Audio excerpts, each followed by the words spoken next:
Hello everyone, welcome back to our channel. If you've ever found yourself wanting to watch your favorite YouTube videos offline on your PC, you're in the right place. Today, I'll show you a step-by-step guide on how to view downloaded YouTube videos on your computer. So, let's dive in. First things first, open your YouTube on any browser that you use. Now click on video that you desire to download on your PC.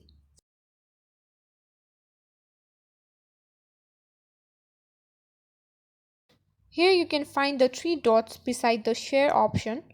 Simply click on it. Now tap on download. You can download your desired video in any quality you prefer. After choosing your preferred quality, just hit on download. So to find your downloaded videos, just click on the three horizontal bars besides YouTube icon. You can find the downloads option, and here you can find all the videos that you've downloaded. And that is how you view downloaded YouTube videos on your PC.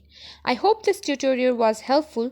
If you like this video, give it a thumbs up, share it with your friends, and don't forget to subscribe to our channel for more tips and tricks.